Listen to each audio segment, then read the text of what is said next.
مجلسوں کو بھی اتنا طولانی نہیں ہونا چاہیے، سمیٹیے۔ ایام اعظام میں خاص کر کے بہت سی باتیں تھیں ذہن میں، اب ان کا کہنے کا وقت نہیں رہ گیا۔ کب کرنا ہے؟ پہلی چیز، مجلسوں کو، عزاداری کو اتنا طولانی نہ کیجیے کہ انسان کے تحمل کے لائق نہ رہ جائے۔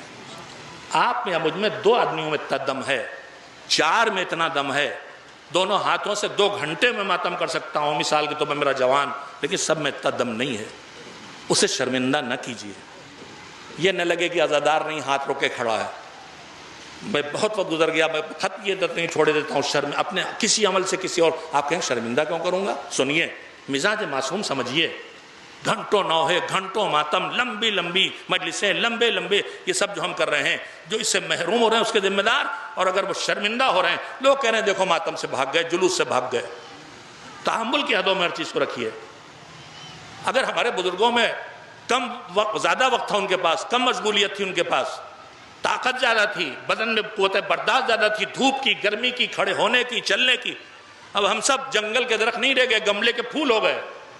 تو ان گملے کے پھول لڑکوں اور جوانوں کو آپ اتنا زبردستی کریں گے تو یہ زبردستی ان کو بھگا دے گی، بالکل اسی طرح جیسے آپ کسی فٹ بال کو حوض میں ڈبائیں تو ہاتھ سے دبائے رکھیں گے تو جتنی دیر دبائے رکھیں گے رکے گا، اور جیسے ہی ہاتھ ہٹے گا بھگ جائے گا۔ آپ نئی نسل کو عزاداری سے، ان لمبی لمبی عادتوں، ان لمبے لمبے پروگراموں کی وجہ سے، عزاداری سے، نماز سے، عبادت سے، ہر چیز سے دور نہ کر رہے ہوں۔ خدا نخواستہ اس کا جائزہ لیجیے۔ اتنا طولانی ہمارے پروگراموں کو نہیں ہونا چاہیے، سمیٹنا چاہیے، تحمل کے اندر لانا چاہیے۔ ایک بات، دوسری بات، بہت اہم باتیں جلدی سے سنا دینا چاہتا تھا مگر میں معذرت کا خواہاں ہوں، واقعاً بات بھی لمبی ہوئی اور باتیں پوری کہہ بھی نہ سکا۔ دوسری بات یہ، ابھی میں سنا رہا تھا دل دکھانا۔ امام کے ساتھ ایک صاحب حج میں سب جا رہے تھے، قافلہ ساتھ تھا، ایک صاحب حیثیت تھا، بہت بھیڑیں لے کے آیا تھا، اونٹ بھیڑیں، روز کاٹ کاٹ کھلا رہا تھا۔ کتنا اچھا کام تھا۔ جو حاجی ساتھ آئے ہیں ان کو اونٹ اور بھیڑیں کاٹ کاٹ کھلا رہا، جن کو نصیب نہیں، ثواب ہی ثواب ہے نا۔ مگر امام ایک دن بلایا، کہ تم یہ جو کر رہے ہو، تم نے کبھی سوچا تم دوسروں کو ذلیل کر رہے ہو؟ اس نے کہا مولا یہ نہ کرو۔ کیوں مولا؟ میں تو نیکی کے لیے کر رہا ہوں، لوگوں کو کھلا رہا ہوں۔ سنیں دین کتنا حساس ہے، اور ہم کو کتنا حساس ہونا چاہیے جو ہم شیعہ ہیں، جو ہم ان کے چاہنے والے ہیں۔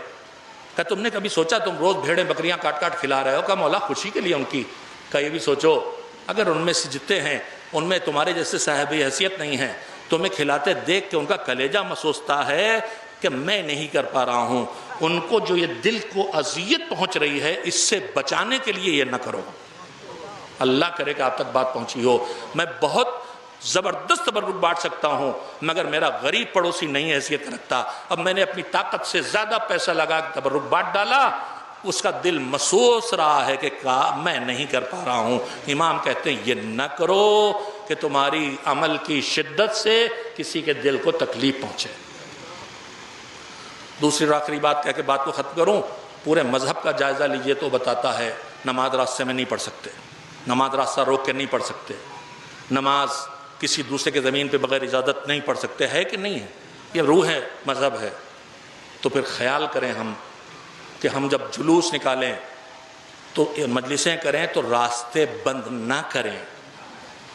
آپ کی عزت، ہم ابھی سمجھ رہے ہیں تار کٹوانے میں ہماری عزت ہے، درخت کٹوانے میں ہماری عزت ہے، تار کٹے گا علم نہیں جھکے گا۔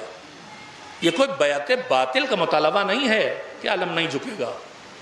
تار کٹے گا، محلے بجلی غائب ہوگی، بیمار ہیں بستر پہ ان کو اذیت ہوگی، ان کو کہیں پنکھا نہیں چلے گا، سب آپ سے بدگمان ہوں گے۔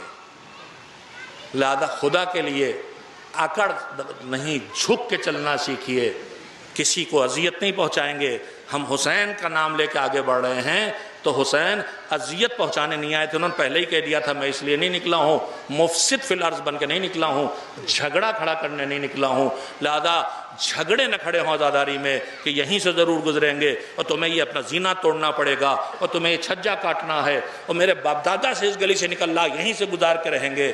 آپ مذہب کی روح کی حفاظت کیجئے، پتلی گلی ہو، پتلی سڑک ہو، چوڑی سڑک ہو، جلوس ادا کی یہ شان بنائیے کہ آدھا 2/3 جتنا کم سے کم آپ لے سکتے ہیں اتنا راستہ جلوس کے لیے رکھیے، رسیاں باندھ کے اسی سڑک کے ایک حصے کو آنے جانے والوں کے لیے خالی چھوڑیے۔ میں آپ سے وعدہ کرتا ہوں اکڑ کے چلنے کے بجائے اس طرح آپ نے اخلاق کا سہارا لے کے راہ اپنائی تو یہ جو آپ کو کوستے ہوئے جا رہے تھے یہ آپ کو دعائیں دیتے جائیں گے اور دھیرے دھیرے آپ کی طرف کھینچیں گے کہ یہ کون لوگ ہیں جو اتنا رو بھی رہے ہیں پھر بھی ہمارا خیال کر رہے ہیں۔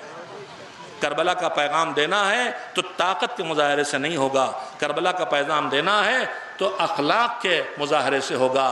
کربلا دین پہنچانے آئی تھی، کربلا غرور کا اظہار کرنے نہیں آئی تھی۔ امام نکلے تھے، کہتے ہوئے نکلے تھے لم اخرج اشرم ولا بطرا ولا ظالم ولا مفسدہ، نہ کسی کا حق چھیننے، نہ کسی کا حق کچلنے، نہ کسی کو ستانے، نہ کوئی جھگڑا کھڑا کرنے، نہ کوئی فتنہ کھڑا کرنے۔ تو پھر ہمارے ایام اعظا میں جھگڑے نہ ہوں، ہمارے ایام اعظا میں پولیس کو نہ آنا پڑے، ہمارا پولیس تھانہ مطمئن ہو۔ یہ حسین والے ہیں، یہ ایسے رہیں گے کہ ہمیں ایک سپاہی بھیجنے کی ضرورت نہیں ہے، وہاں خود کو پھر سے پہنچا دیجئے جہاں ہمارے بزرگ تھے۔ سکون، ماحول، امن، انصاف، عدالت، یہی ہدف تھا کربلا کا۔ میں آپ کو